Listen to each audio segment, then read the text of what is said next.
everyone, I'm Divya. You're watching me on ABP Live as well as ENT Live. डोरी season 1 colours पर सबने देखा है, हम सबने देखा है, सबने बहुत प्यार दिया है. छोटी सी डोरी थी, अब वो छोटी सी डोरी जो है बड़ी हो गई है, बहुत बड़ी डोरी बन गई है. कैसी है डोरी? हमारे साथ है प्रियांशी, हमारे साथ है मतलब, और इसके साथ श्रीजिता हमारे साथ है. आप दोनों कैसे हो? बहुत बढ़िया. मैं तो काफी अच्छी हूँ शूट कर करके. ओके. अच्छा, मुझे पहले तो ये जानना है, डोरी का पहला सीजन बहुत सुपर डुपर हिट था. अब जो नया सीजन आ रहा है, फ्रेश सीजन, उसमें क्या कुछ फ्रेश हम सबको देखने को मिलेगा? पहली बात तो डोरी बड़ी हो चुकी है. आदर्श और सारी चीजें सेम जैसी, राइट? या मतलब अभी तो बहुत सारे चेंजेस हैं story wise, but I can say कि डोरी जैसी बचपन में थी वैसी बड़े होकर भी है. थोड़े बहुत चेंजेस आए लेकिन गुड चेंजेस. अच्छा, तो बिल्कुल भी चेंजेस नहीं है छोटी डोरी में, बड़ी डोरी में? संस्कार परंपराएं सब सेम और बढ़ गए. और बढ़ बढ़ गए गए हैं. हैं. हाँ, और ये कह सकते हैं अब वो ज़्यादा इंडिपेंडेंट हो गई है. पहले डोरी मतलब थोड़ी बाबा को मतलब डोरी की हेल्प करनी पड़ती थी, लेकिन अब डोरी बाबा की हेल्प करती है. जैसे अभी ट्रैक में आया है कि बाबा को थोड़ा मेमोरी लॉस का इशू है, तो अब डोरी उनकी हेल्प करेगी. वो 8 महीने गई थी पाटन, वहाँ से कुछ न्यू डिज़ाइंस, न्यू मेथड सीख कर आई है बुनाई के. तो उससे कुछ अलग ही ब्रांड बनाना चाहती है बुनकर्स का. तो ये सब स्टोरी में ऐड हुआ है और मतलब बहुत ही अच्छा एडिशन है, तो काफ़ी अच्छा ट्विस्ट आएगा. अच्छा, तो और जो आपका कैरेक्टर है, वो क्या डोरी को तोड़ने का काम करने वाला है? बिल्कुल. डोरी की हिम्मत को तोड़ना है. तो ही वो डोरी को तोड़ सकती है, क्योंकि उसकी हिम्मत, उसकी कॉन्फिडेंस सबसे ज़्यादा उसको आगे बढ़ा रहा है. और जो, हाँ, आपने जो सवाल पूछा था कि स्टोरी में क्या क्या चेंजेस है, तो completely it's a fresh story.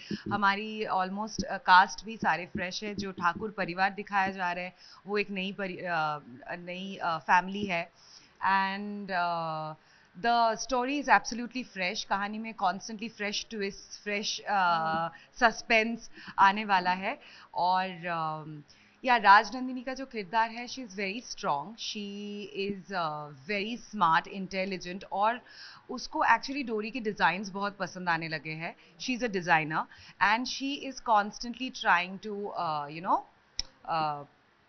Pull her down and get all the designs कम पैसे में, सस्ते में, उससे लेके वो अपना बिजनेस को बढ़ाना चाहती है. तो मतलब एक्सप्लॉइट करना चाहती है डोरी Exploit को. करना चाहती है. अच्छा, एक बात और कि सीजन 1 क्योंकि बहुत हिट था, तो सीजन 2 करते दौरान कोई प्रेशर फील हो रहा है किसी तरीके का कि यार उतना ही लेके जाना है? मैं तो ऐसा, मुझे नहीं लगता कि हम दोनों की तरफ से ऐसा कोई प्रेशर है, क्योंकि हर कहानी, हर शो, भले ही ये पार्ट 2 है, पर हर कहानी की नई शुरुआत होती है. और हमेशा मैं मानती हूँ कि कंपटीशन अपने आप से होना चाहिए.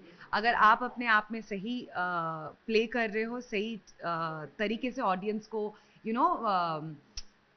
को इंटरेस्ट कर सकते हो, देन ऑल इज गुड.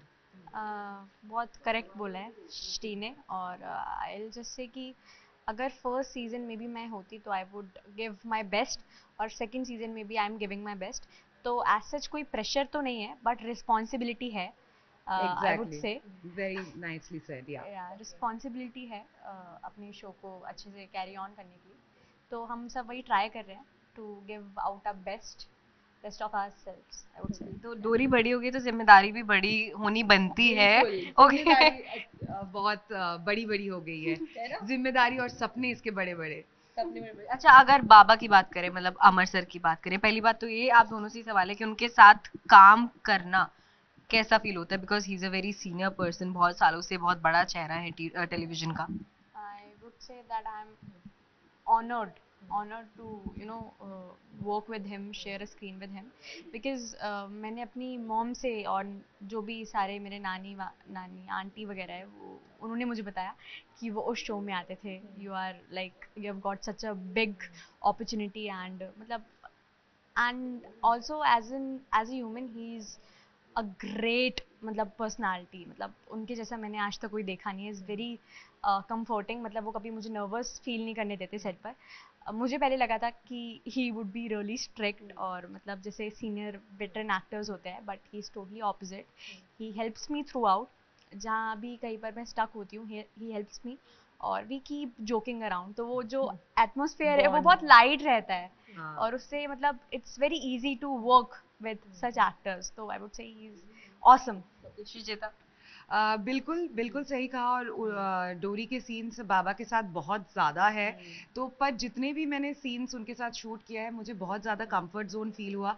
जैसे पहले दिन वो थोड़ा सा स्ट्रेस था ना सेट पे, जब you know with such a senior actor you are performing, but बिल्कुल वो फील ही नहीं करने देते। वो इतना कूल है, इतना काम है और बहुत चिल्ड आउट रहते हैं, and I love people who have this vibes of chilled out. अच्छा श्रीजेता, वन क्वेश्चन मोर, ग्रे शेड कैरेक्टर जब प्ले करते हैं, हाउ डिफरेंट इट इज किसी भी पॉजिटिव कैरेक्टर को प्ले करने से? क्या कुछ अलग होता है? एज एन एक्टर क्या एक्सपीरियंस रहता है? मजा आता है, ज्यादा नहीं आता है? मज़ा आता है, नहीं भी आता है, सीन्स वाइज डिपेंड होता है। ग्रे कैरेक्टर और नेगेटिव या एंटेगनिस्ट या नेगेटिव कैरेक्टर प्ले करने के लिए जो आई थिंक आपको you have to think differently. आपके जो थॉट्स है वो थॉट आपको उस तरीके से सोचना पड़ता है कि as not Srijita but as Rajnandini, कि वो क्या करती, वो कैसे रिएक्ट करती। So that is a big challenge what I feel. while when you are playing a positive you can think okay, अगर सृजिता इस सिचुएशन में होती तो कैसे रोती, it can go well, you know, but when you are so evil then you have to constantly think like an evil person to at least rolling action के बाद you have to think like an evil person. Okay, अच्छा lastly आप लोग एक दूसरे के किरदार को शो में जो है क्या मैसेज देना चाहोगे फॉर फ्यूचर? एक दूसरे के किरदार को क्या मैसेज देना चाहोगे? आई वुड से कि Rajnandini is also a great personality, मतलब वो कहते हैं ना कि एक हीरो तो विलन भी होता है, तो वही वैसे ही राजनंदिनी का भी सीन है, तो मुझे Villain लगता वाला है hero है। हाँ विलेन वाला हीरो, तो मुझे लगता है कि राजनंदिनी के अंदर बहुत पोटेंशियल है, मुझे ऐसा लगता है। डोरी को एक्सप्लॉइट करने का बहुत पोटेंशियल है। मुझे ऐसा लगता है कि अगर राजनंदिनी ट्राई करेगी, मतलब अगर हम मिलजुल के काम करेंगे तो it would be like you know good for everyone, for the बुनकर्स and even for the Thakur family. देखो ये बिल्कुल प्रियांशी एकदम डोरी की तरह सोचती है कि मिलजुल के आगे बढ़ाना है बुनकरों को, but Rajnandini as a character यही मैसेज देना चाहेगी डोरी को कि बच के रहना, तुम्हारे सारे डिजाइन चोरी होने वाले हैं। Okay, thank you for talking to us. But I really want to say that it's so lovely to work with Priyanshi on set. इतना मजा आता है हम लोगों को साथ में काम करने के लिए। हमारा ऑलरेडी हम बहुत ज़्यादा दिन साथ में नहीं शूट किए, लेकिन बहुत ज़्यादा एक अमेजिंग बॉन्ड हो गया है। तो एज प्रियांशी मैं ये कहूँगी कि I love you so much, और मैं तुम्हारे साथ और ढेर सारे बहुत अच्छे अच्छे सीन्स करना आई चाहूँगी। Love you okay, thank you for talking to us and I hope Dori season 2 भी लोगों को उतना ही पसंद जाए जितना सीजन 1 आया था। इसकी टीआरपी भी बहुत बहुत ऊपर जाए। बिल्कुल, थैंक यू।